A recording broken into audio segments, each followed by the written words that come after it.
Broadcasting Company presents Joe McCrea in Tales of the Texas Rangers. Tonight, transcribed from Hollywood, another authentic reenactment of a case from the files of the Texas Rangers.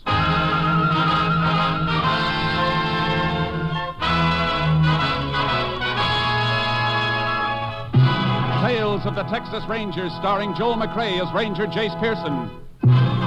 Texas, more than 260,000 square miles, and 50 men who make up the most famous and oldest law enforcement body in North America.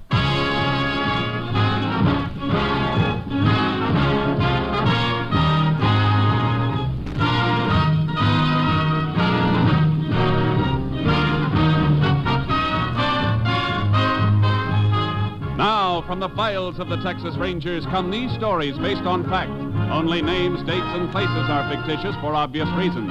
The events themselves are a matter of record.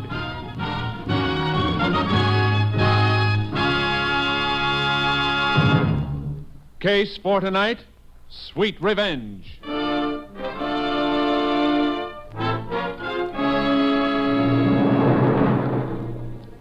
It is 6:30 p.m., March 13th, 1944, at the ranch house of Judd Wilkins.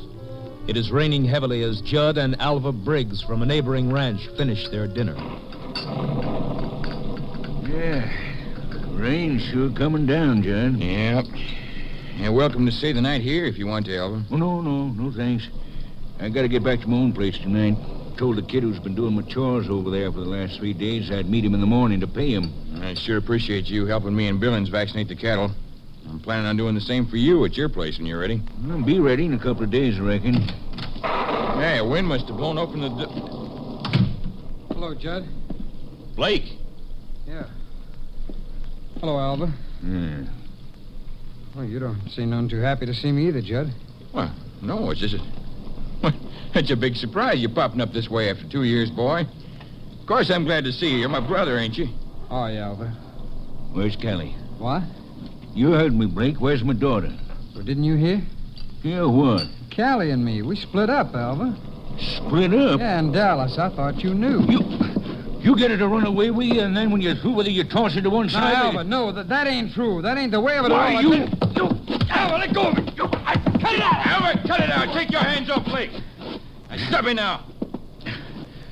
Blake Wilkins, if you wasn't your pa's boy... Alva, you gotta listen to me. Just stay away from me from now on, Blake.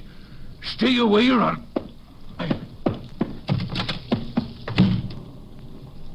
Judd, Yeah? how come Alva didn't know about Callie and me? Well, you see, Blake... I can understand Callie not wanting to write Alva about it, but I wrote here to Pa right after we split up. I told him the whole story in that letter. Callie was just using me to get away from home. She left me as soon as she found somebody else who could do her more good. I told all that in my letter to Pa. He and Alva was friends and neighbors. Now, how come Alva didn't know? Paul died last month, Blake. Yeah, I know. That's why I come home, Judd. I ran into a fellow in Lubbock the other day who told me. But Pa wasn't dead when I wrote that letter. I told him I was sorry about everything, that I wanted to come back home if he wanted me to.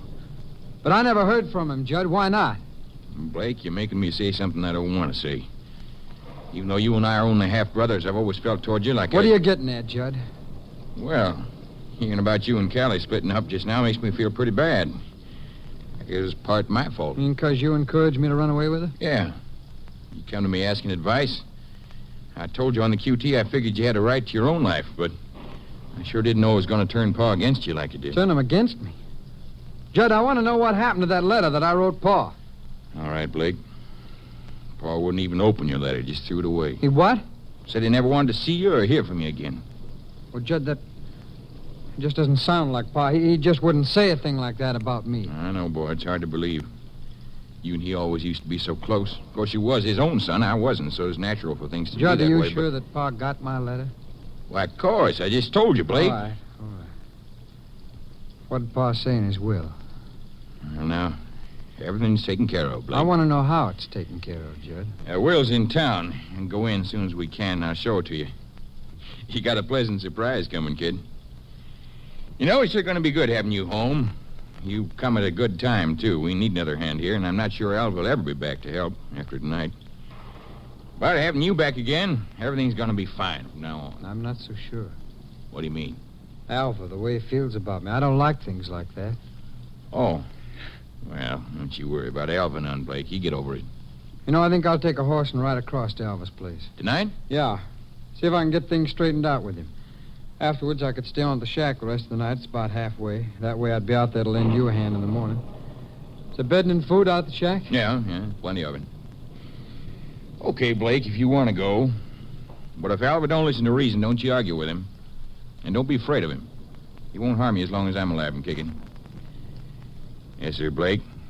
I'll take care of you from now on.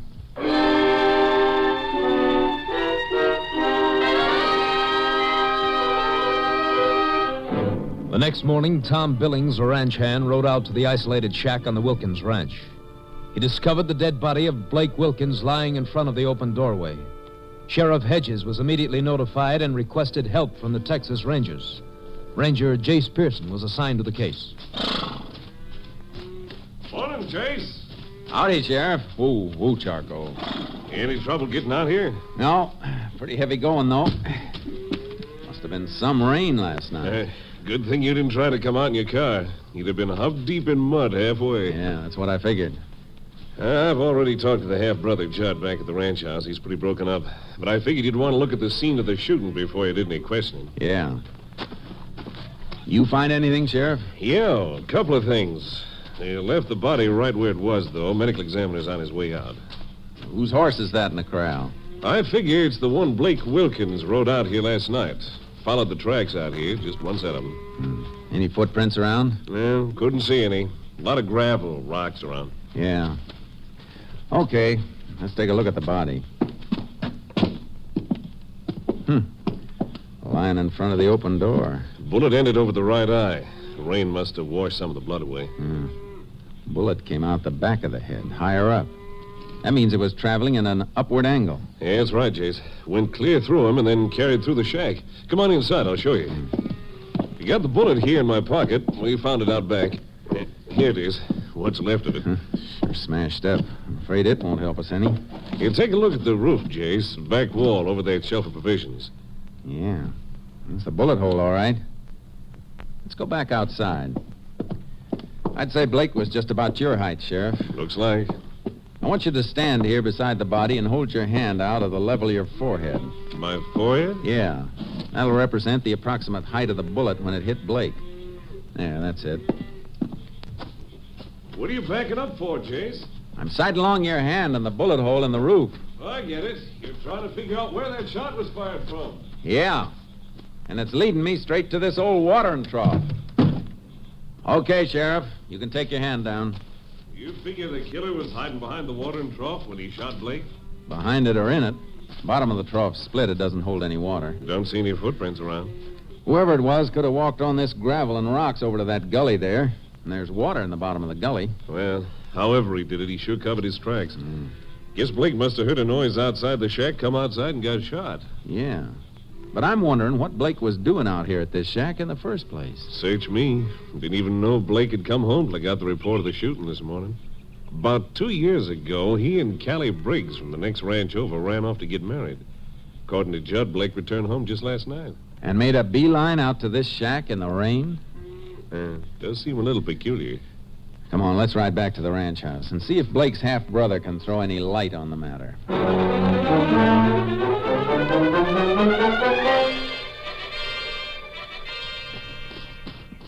No doubt about it, Jace. That horse at the shack is the one Blake rode out there last night. We backtracked the hoof marks all the way here to the ranch house. Yeah, just one set of prints, all right. Well, we thought it was heavy going for our horses this morning. Must have been a lot worse last night from the way those hoof marks of Blake sank down in the mud. Yeah, I noticed that. Is that the half-brother on the back porch? Yeah, that's Judd Wilkins. Howdy, Sheriff. Oh, boy. Oh, Judd.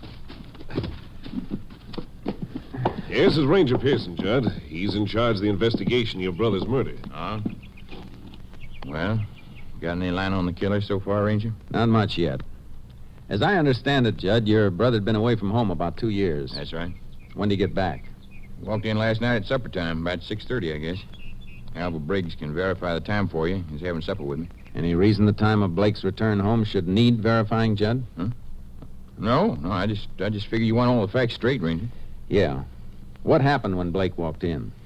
Well, right after Blake walked in, Alva walked out. Oh? Why? When Blake told us he and Callie had split up.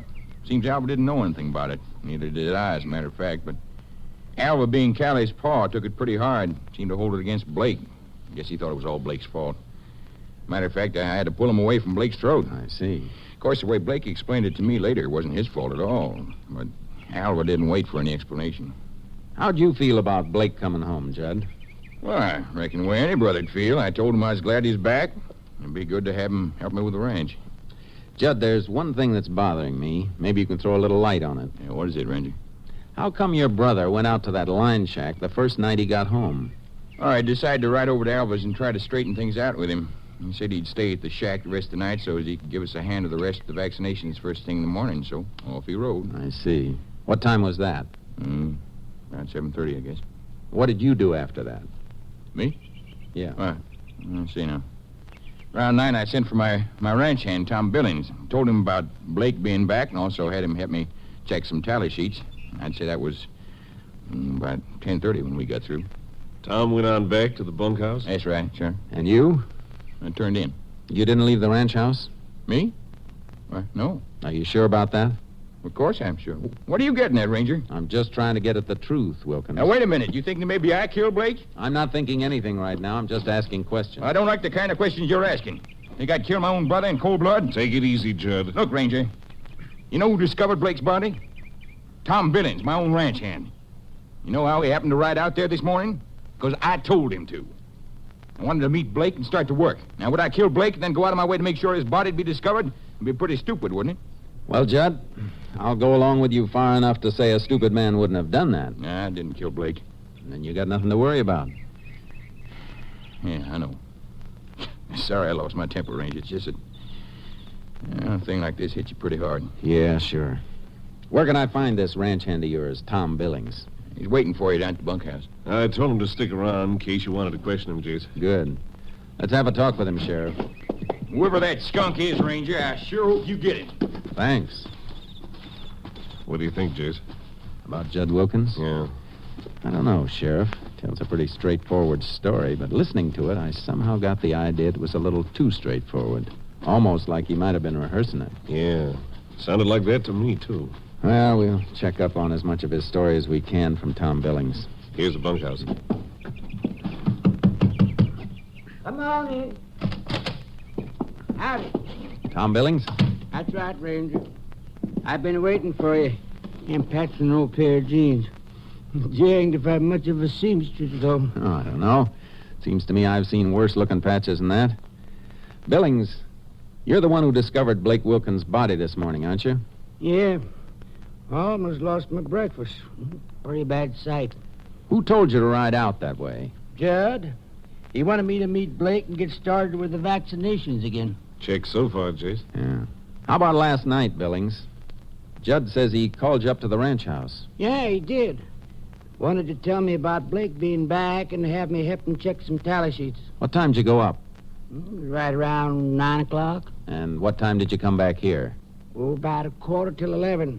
The rain had just stopped. I come back here to the bunkhouse and turned in. And then this morning you rode out to the line shack? That's right, Ranger. Okay. I guess that'll be all, Billings. Come on, Sheriff.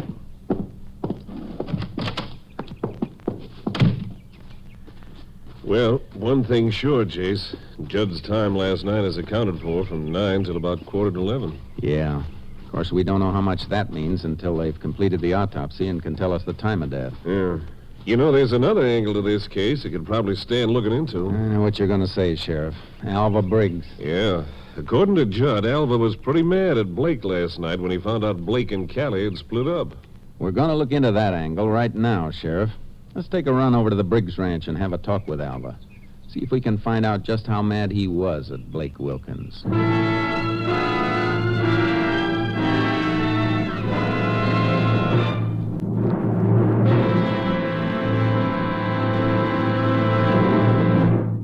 You are listening to Tales of the Texas Rangers, starring Joel McCrea as Ranger Jace Pearson. We continue now with tonight's case, Sweet Revenge, an authentic story from the files of the Texas Rangers.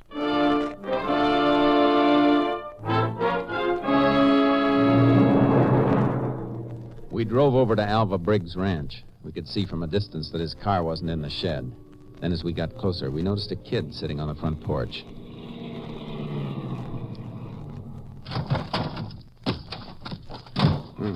Who's that kid over there? Don't know, Jace. Morning. Looking for Alva Briggs. Oh, I thought I'm looking for Senor Briggs, Sheriff. What do you mean? Well, he's nowhere around. He told me to be here this morning and that he would pay me for feeding his chickens and horses. So I come this morning like he told me. I wait, but he don't come. Jace. Yeah. Looks like Alva Briggs got called away all of a sudden. I'm going to put out an all points wanted bulletin on him right now.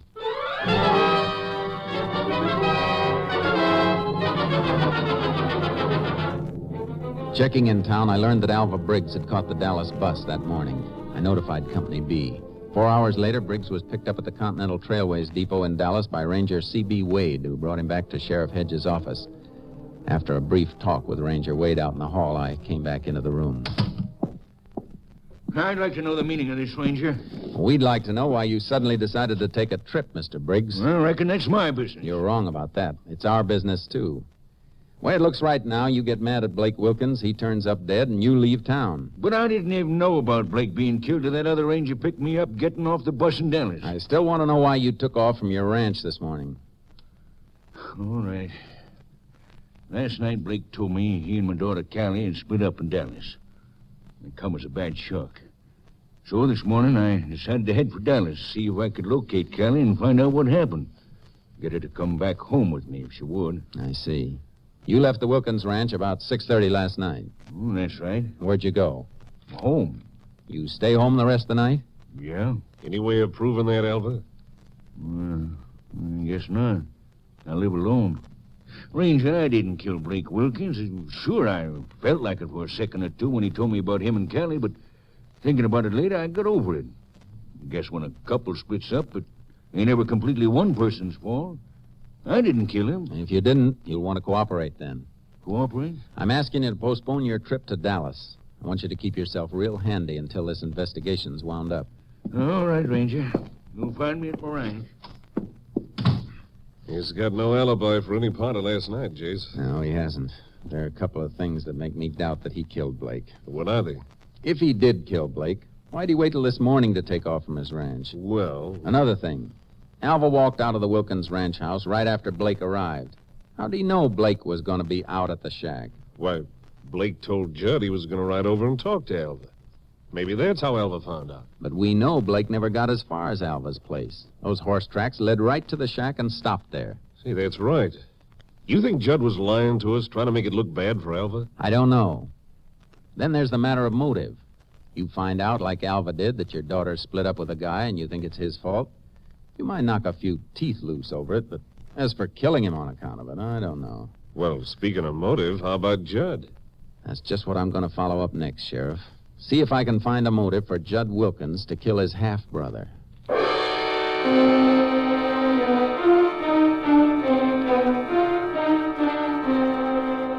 I checked into the background of the Wilkins family and found out about several instances of friction between the brothers.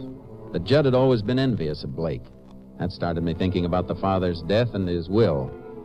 The executor of the estate was a lawyer named Sam Farris. Sheriff and I dropped in to see him at his office. Yes, Ranger. The will's in probate, but I'm very familiar with the terms and provisions of it. What are they? It's a sort of a peculiar will. I told old man Wilkins at the time he made it that it might not stand up in court. I had him change it a little, but I'm still not sure it's valid. Of course, it doesn't matter much now, Blake being dead. Incidentally, I suppose you questioned Judd about the shooting? Yeah, I have, Mr. Farris. Why do you ask? Because of the way the will read. Oh? Just how does it read? If Blake returned home of his own accord any time during the probate period, the land, the buildings, and the stock were his. Jace? That's very interesting, Mr. Farris. What provision was made for Judd? He was to get 25% of the profits from the ranch, and if Blake didn't show up before the probate period was up, Judd would get the whole thing. I tried to talk old man Wilkins into setting it up as a trust fund. Boiling it down then, Mr. Farris, if Blake came back of his own accord, the place was his, and Judd, in effect, would be working for him. Well, that's about the size of it. Well, Chase, that should do it, all right. We know Judd was always envious of Blake, so now up pops Blake to take the ranch away from him. Yeah, there's our motive, all right. Mr. Ferris, you got a copy of that will? Yes, but I'm afraid I couldn't turn over my copy to you, Ranger. Okay, we'll look over the original at the courthouse, Sheriff. I want to study that will. We went through the will with a fine-tooth comb. When we returned to the sheriff's office, the autopsy report was lying on his desk. What's it say, Chase? We were all set to arrest Judd Wilkins, weren't we? Still are all set, far as I'm concerned. Why? Looks like there's not going to be an arrest. What are you talking about? We just found out Judd Wilkins had plenty of motive for killing Blake. Sheriff, all the motive in the world doesn't do us any good when the facts are against us. You still can't be in two places at once. I don't follow you, Chase. Look, Tom Billings told us he was with Judd at the ranch house the night of the shooting, from about 9 until 11:15. That's right. Wait a minute. You mean that autopsy report Blake says... Wilkins was killed at a shack 6 miles from the ranch house. And according to this report, the time of death was somewhere between 9 and 9:30. Well, Chase, there goes our case against Judd, then. Right up in smoke. Sure looks that way. If Tom Billings was with him from about 9 till 11:15, it's a cinch Judd couldn't have killed Blake at the shack. So where does that leave us? Right in the middle of nowhere. What are you going to do? Only one thing to do, Sheriff. Go right back to the beginning and start all over again. And the beginning in this case is that shack where Blake was murdered.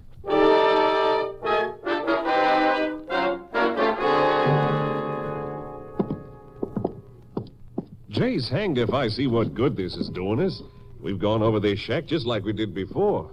You had me hold my hand up again, you sighted along it to the bullet hole in the wall, and we're still no further along than we were. I know it, Sheriff. Only thing I can figure is that we don't have all the facts in the case yet. Maybe somebody else we don't know about shot Blake. I think we've already got all the important facts, Sheriff. But facts are funny things. You got to put them together in the right combination to get the right answer. And I think that's where we've gone wrong. But, Jace, I don't see what other combination there is. You've reconstructed this the only logical way it could be. We find Blake lying in front of that open doorway, a bullet hole clean through his head. We know it's line of flight after that because of the bullet hole in the roof by this back wall. Yeah. Right over this shelf of provisions. So where's the mistake in that? I don't know, except there must be something wrong about... Hey, wait a minute. What is it? Take a look at this sugar bowl, Sheriff. It was right under the bullet hole. I don't see anything the matter with it. Now look at the sugar inside it. Nothing the matter with that either. Yeah. Well, that's the point, Sheriff. Huh?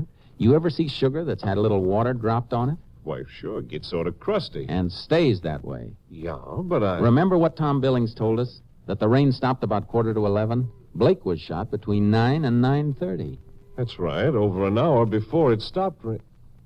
Jace! Yeah. A bullet hole over the sugar bowl would have let a few drops of rain on the sugar. But the sugar's dry. And there aren't any water stains on the shelf either. That means that bullet hole in the roof wasn't made until after it stopped raining. It also means we better get back to the Wilkins Ranch house on the double.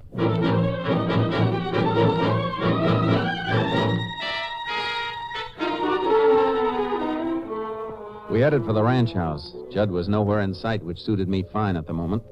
We eased inside the house. I didn't find what I was looking for in the front room, so we went up into the bedroom. What do you figure on finding up here, Jace? I think I've already found it, Sheriff. That calendar on the wall. Looks like it's hanging mighty high. Yeah.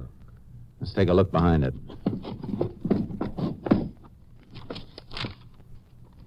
A bullet hole in the wall, Jace? Yeah. I got my knife here. I'll dig around it. Yeah, it's in here, all right. Yeah. Here you are, Sheriff. A slug. Well, I'll be. You see? That's where Judd got the idea. He was probably standing on the stairs and shot and killed Blake right here in this room. Then he noticed that the bullet went clear through into this wall. That's why he fired a bullet through the rear of the shack, to make it look like Blake had been killed out there. You mean all the time Tom Billings was downstairs with Judd that night, Blake's body was lying right up here in the bedroom? That's just what I mean. Judd must have shot Blake around 9 o'clock, then called Billings over to the house right afterward as a cover. Then after Billings left at 11:15, Judd cleaned up the room and took the body out to the shack on horseback. Yeah.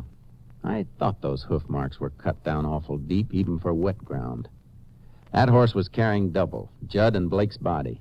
After he placed the body, he probably walked along that gravel to the gully and doubled back to the ranch on foot. He was sure trying to pull a fast one on us. He almost got away with it, too. I reckon we got a Hold case. it. I heard a door close. Nobody down there in the living room. Come on, Sheriff. Reckon Judd could have come in without us hearing him? Maybe. We'll take a look in the kitchen. Yeah, the kitchen's empty, too. Let's look out the back door. There he is, Jace, running for the car shed. Come on! Judd! Hold it! Stop where you are! Hey, he ducks around the corner of the car shed. Corral's back there. He might be trying for a horse. We'll see as soon as we get around this corner. Hey, take cover, Sheriff. Shot came from the bunkhouse. Probably ducked in there to get a gun. Judd! This won't do you any good. Come on out of there. He's gone plumb crazy trying to shoot it out with both of us. Judd! I'll give you just 1 minute to come out of that bunkhouse with your hands in the air. You want me to come in here and get me, Ranger? I don't have to, Judd. I'm gonna send for you.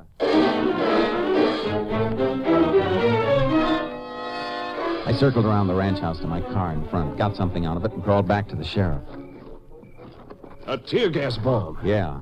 This is your last chance, Judd. There's my answer, Ranger. Okay. Here's mine. Hey! Come on, Sheriff. Let's ease up closer. He'll be coming out of that door any minute now. Tear gas. Ranger, you... I'll take this side of this door, Sheriff. You take the other. I can't see. I can't see. I'll take that gun. Now you... Judd. Oh, my eyes. Yeah, they'll clear up. You're under arrest, Judd. I... You had a pretty neat scheme figured out, Judd. But you got tripped up by a little bowl of sugar. Sugar. Yeah. I'll bet you'll hate that word sugar for the rest of your life. You know, Sheriff, I got a strong hunch that isn't going to be very long.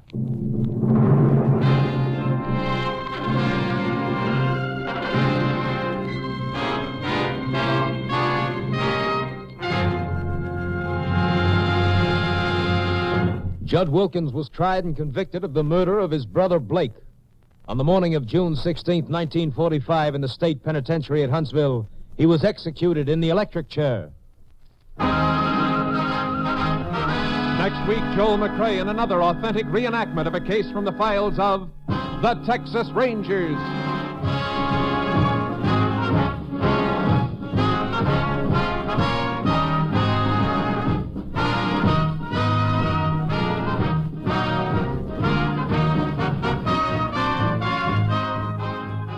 Joel McCrea is currently seen starring in the Universal International Technicolor production Frenchie. Tonight's cast included Tony Barrett, Lamont Johnson, Bill Johnstone, Stacey Harris, Rye Billsbury, and Wilms Herbert. This story was transcribed and adapted by Bob Reif, and the program was produced and directed by Stacy Keach. Hal Gibney speaking.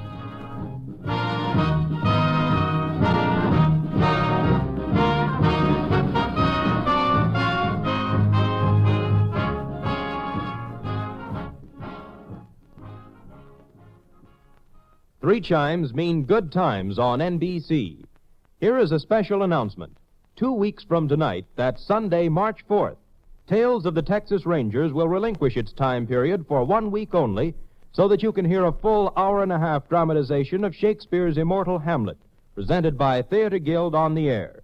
It's radio's most exciting dramatic event when John Gielgud, Pamela Brown, and Dorothy McGuire bring the pages of Hamlet to life on Theater Guild on the Air, Sunday, March 4th. But listen again next week at this same time for another exciting adventure starring Joel McCrea in Tales of the Texas Rangers. Now the $64 question. Tomorrow, hear the Boston Pops on NBC.